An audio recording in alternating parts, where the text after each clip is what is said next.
Olá a todos, espero que estejam bem. Hoje eu vou falar um pouquinho de câncer de pulmão, mais especificamente de câncer de pulmão de não pequenas células, do estudo Rationale 303. Mas antes especificamente de falar do estudo, nós temos que falar um pouquinho da doença, né? Lembrando que o câncer de pulmão é a principal causa de morte entre todos os cânceres do mundo, e o câncer de pulmão de não pequenas células é a mais prevalente entre todos os tipos dos cânceres de pulmão. Os ensaios globais trouxeram ganhos de sobrevida global médios de 3 a 4 meses quando comparado com docetaxel, ou seja, ainda existe uma necessidade não atendida, principalmente para pacientes que tiveram falha com tratamento da platina na primeira linha. O estudo Rationale 303 é um estudo global com 805 pacientes, um estudo aberto, randomizado, de fase 3, um estudo que teve 124 centros participando ao redor do mundo, em 10 países. Os pacientes eles tinham mais de 18 anos, tinham ECOG de 0 a 1. A mediana de idade do estudo foi de 61 anos de idade. 80% dos pacientes eram chineses no estudo. 42% dos pacientes tinham expressão de PDL1 igual ou maior do que 25%. 78% dos pacientes são homens, eram homens, é uma maior prevalência realmente nos estudos de câncer de pulmão, né? A maior população, né? São homens. 70% dos pacientes eram tabagistas e 85% dos pacientes tinham metástase, inclusive metástase hepática, que eu acho que é importante comentar. Quais os principais objetivos primários e secundários do estudo? Os objetivos primários e coprimários era ganho de sobrevida global, análise de ganho de sobrevida global de mediana comparado do tislelizumab com o docetaxel nas populações ITT e na população com expressão de PDL1 igual ou superior a 25%. E os objetivos secundários, endpoints secundários, era sobrevida livre de progressão, taxa de resposta objetiva, o tempo de duração da resposta e a qualidade de vida. E quais os pacientes foram incluídos no estudo e depois quais os pacientes que eram critério de exclusão. Os pacientes que foram incluídos foram pacientes que tinham mais de 18 anos, foram permitidos pacientes que tivessem câncer escamoso e não escamoso de pulmão, localmente avançado ou metastático e independente da expressão de PD1, seja abaixo de 25, acima de 25, independente da expressão. Tivessem segunda ou terceira linha de tratamento e o ECOG 0,1. E quais foram os critérios de exclusão do estudo? Bom, o estudo excluiu pacientes que tinham feito tratamento prévio com inibidores de checkpoint, como o próprio PD1, PDL1, ALK, CTLA4 e FGR. E como que eles foram estratificados para análise de resultados? Eles foram estratificados através de 3 estratificações. Pacientes que eram escamoso ou do grupo não escamoso, linhas de tratamento eram pacientes que estavam em segunda ou terceira linha e expressão de PDL1, pacientes que tinham expressão abaixo de 25% e pacientes que tinham expressão maior ou igual a 25%. E quais foram os resultados alcançados, né? Então, os resultados dos endpoints primários, coprimários e os endpoints secundários do estudo. Então, pensando principalmente na intenção de tratar, ou seja, todos os pacientes que participaram do estudo, tivemos ganho de sobrevida global, uma mediana de 16,9 contra 11,9, ou seja, paciente que estava no braço do tislelizumab teve 5 meses a mais de ganho de sobrevida, com um hazard ratio de 0,66, ou seja, uma redução de 34% de risco de morte para o paciente que estava nesse grupo. Para os pacientes do braço com tislelizumab com PDL maior ou igual a 25%, também tivemos um ganho significativo. A mediana de sobrevida global foi de 19,3 meses contra 11,5 do braço com docetaxel, com hazard ratio de 0,53, ou seja, uma redução de 47% do risco de morte para os pacientes que estavam no braço do tislelizumab. Quando nós falamos nos endpoints secundários, sobrevida livre de progressão, também um ganho para tislelizumab, 4,2 de mediana contra 2,2 meses com docetaxel, o hazard ratio de 0,63.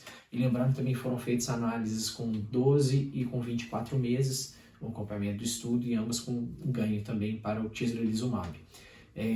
Quando nós falamos em TRO, também o ganho para o tislelizumab, mais uma vez, 22,6 contra 7,1. E com a segurança. Outros dados interessantes que eu vi no estudo e que eu gostaria de compartilhar com vocês, o autor trouxe também resultados de sobrevida global com cortes com 12 meses e com 24 meses, tanto na população ITT quanto na população com PDL1 acima, igual ou superior a 25%. Com 12 meses de estudo na população ITT, a sobrevida global era de 62% nos pacientes do grupo do tislelizumab contra 49% da população com docetaxel. Com 24 meses na população ITT, a sobrevida global era de 37% no braço do tislelizumab contra 24% no braço ITT. Lembrando que o hazard ratio é o mesmo do global, era apenas um corte, né, dessa população do ITT. Acho que isso é muito importante para os pacientes com PDL1 igual ou superior a 25%, também não foi diferente. Com 12 meses, 67% de sobrevida global contra 47% da população com docetaxel, e com 24 meses, 42 contra 22%, ou seja, mais uma vez um ganho para os pacientes com tislelizumab. Com relação às questões de segurança, a mediana de exposição, acho que é importante comentar, a mediana de exposição com o braço do tislelizumab foi muito maior do que com o docetaxel. Foram 24 semanas de mediana de exposição para o tislelizumab, contra 9,1 do docetaxel, e mesmo com uma mediana com bem maior, ou seja, o paciente ficou muito mais tempo exposto à droga, ainda assim os eventos adversos grau 3 foram 50% menores. Lembrando que são eventos adversos, já que os médicos estão acostumados por já terem mão com terapia com PD-1, mas acho que é importante comentar isso. O paciente ficou durante o estudo por muito mais tempo em exposição à terapia com o tislelizumab, mais do que o dobro do docetaxel, e mesmo assim teve menos de 50%, né? Teve uma diferença de mais de 50% aí de eventos adversos grau 3, que é o principal. Com relação à qualidade de vida, que foi comentado também, que eram uns endpoints secundários, os resultados foram favoráveis à qualidade de vida, as limitações com o uso do tislelizumab quando comparados com o docetaxel, seja fadiga, os principais eventos que estão associados à qualidade de vida. Bom, com relação a questões de limitações que o autor traz sobre o estudo. Então, acho que é importante trazer isso também. Acho que como estamos num ambiente de treinamento, talvez vale comentar. O autor trouxe 2 pontos que ele considera que sejam limitações do estudo. Um é porque o estudo inicialmente ele foi desenhado para ter uma população chinesa e depois ele abriu para outros centros, mas que em contrapartida os pacientes não chineses tiveram um tempo menor de exposição à droga, um tempo menor de acompanhamento, principalmente no estudo. Então esse é um dos pontos que ele traz. E o outro ponto é a questão de ser um desenho aberto. Segundo o autor, esse é um ponto que pode influenciar as avaliações do investigador.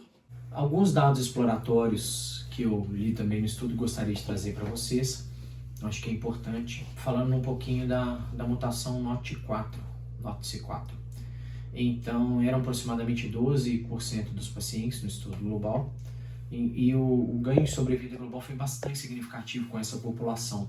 A mediana de sobrevida global com os pacientes em tratamento com tislelizumab foi de 24,7 meses, contra 7,7 com docetaxel, com hazard ratio de 0,22, ou seja, 78% de redução de risco de morte.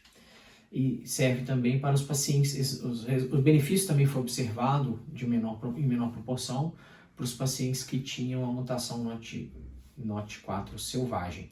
15,7 meses de sobrevida global para os pacientes com tislelizumab e 12,9 para os pacientes com docetaxel.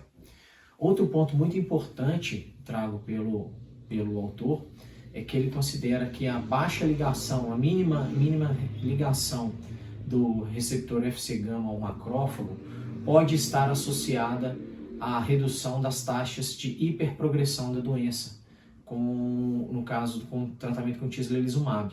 Ele inclusive cita isso principalmente quando ele observa as curvas de 3 a 6 meses, mas é óbvio que isso ele cita que para comprovação desses resultados seria importante que fosse feito algum outro ensaio prospectivo randomizado para se avaliar isso.